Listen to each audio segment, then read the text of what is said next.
Tita, ano masasabi mo sa patuloy na pagtaas ng kuryente ngayon?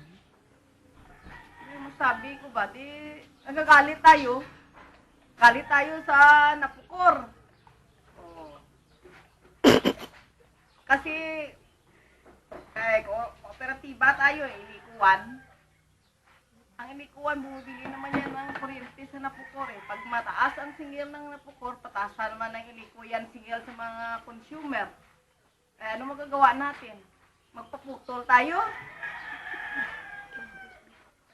Di ngayon, gagawin na lang natin, magtipid. Kaya kano natin itipid? Paano ang magtipid tayo? Paano nagnakaw ng kuryente? I-report natin. Okay. Thank you. Ikaw, Ate Joyce, ano yung masasabi mo sa patuloy na pagtaas ng mga kuryente ngayon? Lahat naman yata ngayon ng mga binabayaran, tumataas eh. Kahit yung masabihin nila na kapag mababa yung dolyar, bababa rin yung bilihin, ganun pa rin naman. Bumababa yung dolyar, tumataas yung bilihin, pati lahat ng mga bayaran. Kaya, kahit naman siguro pagtitipid natin na ginagawa, kataas pa rin yung nagtataas. Pero sana lang, magtipid na lang rin tayo, malay mo naman, bababa talaga. Okay. Salamat. Ikaw, ano naman yung masasabi mo sa pagtaas ng kuryente? Sa ngayon, hindi naman ako masyadong apektado kasi hindi naman ako ang nababayan ng aming kuryente.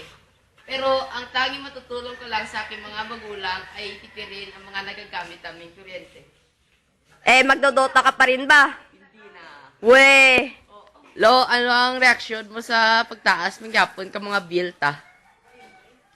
Reaksyon mo rat at pagdaan sa negosyante, ang gobyerno, kung natin ka naman sumala sa mga presidente na.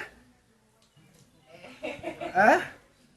Kung presidente ka magwan sa mga negosyante, okay, negosyo man dahil. Thank you.